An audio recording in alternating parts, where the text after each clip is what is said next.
One message. That's all it took to almost erase this entire story before it began. You think a defender getting scouted through a message he mistook for spam is unusual? Wait until you hear about the goalkeeper who showed up to the World Cup with no club, no contract, at 40 years old. And that's still not the wildest part of how this team was built. 5 different countries, 1 dressing room, a federation that spent over a decade convincing strangers to fight for a flag they'd never lived under. This isn't a story about luck, it's a story about a plan, and just how far a small nation was willing to go to make it work. 600,000 people, that's the entire population of Cape Verde, smaller than most American cities. There was never going to be enough talent on those 10 islands alone to compete with football giants. So the Federation stopped looking at what they didn't have and started hunting for what they'd been ignoring all along. An entire diaspora scattered across Portugal, France, the Netherlands, Luxembourg, the United States. Sons and daughters of Cape Verde who'd never once worn the jersey because nobody had ever asked them to. This wasn't recruitment. This was a decade-long hunt for a country that didn't know it already existed, and the man who started that hunt had been part of this team long before anyone believed in the plan. They called him Bubista.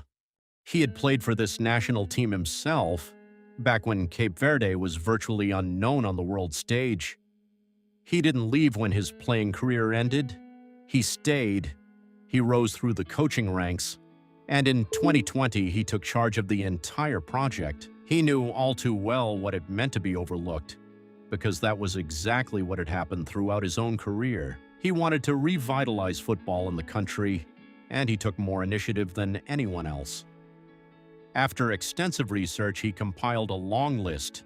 He was determined to invite anyone with even the slightest connection to Cape Verde to join the team. The first name on his list was on the verge of saying no, without even knowing the offer had been made. Roberto Pico Lopes grew up in Dublin, Irish mother, Cape Verdean father, a childhood that had nothing to do with these islands. He didn't even know where he was. He played for Ireland's youth teams. He built an entire career without ever once thinking about Cape Verde. Then a message arrived, in Portuguese, a language he barely spoke, from a federation he'd never heard from. He assumed it was spam. He didn't care about the message at all because he didn't even know Portuguese for 9 months.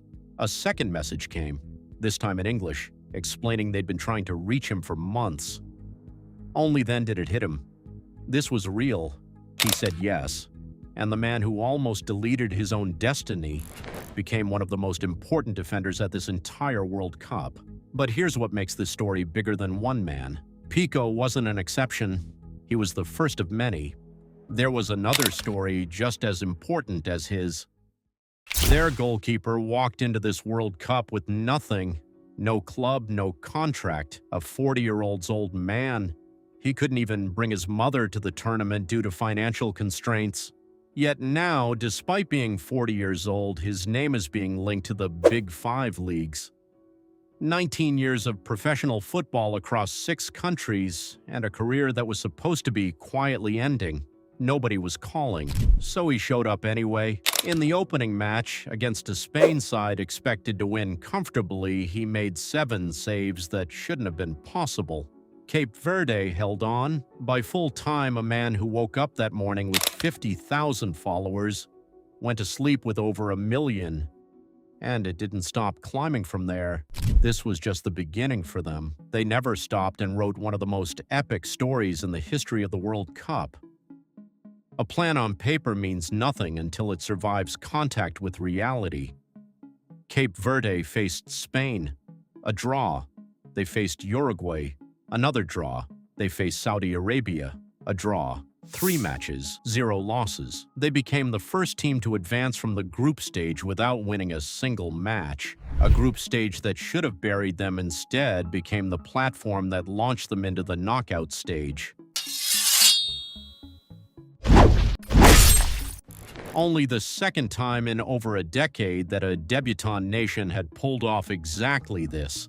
and they were about to face the one team nobody expected them to survive. And the time has come for a showdown with the GOAT, the defending champions versus the greatest player of this generation. On paper, this wasn't supposed to be a contest. On paper, no one expected them to win. Match started. Argentina got off to a fast start with a goal from the GOAT, but Cape Verde didn't give up and they equalized. 90 minutes end with 1-1 draw. Extra time started.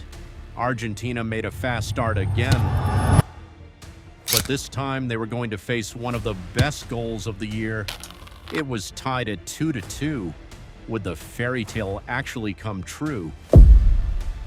But the GOAT didn't see it that way. And this was the point where the fairy tale came to an end. They may not have won the trophy, they may be returning empty-handed, but that isn't why they came here in the first place. They wrote a story we will never forget. They showed us once again that a bag full of money doesn't score goals. A small island nation that no one knew about, it has now won the hearts of billions. If you want to see more videos about the World Cup and football, you can like the video and subscribe. We love you, Cape Verde. Goodbye until next time.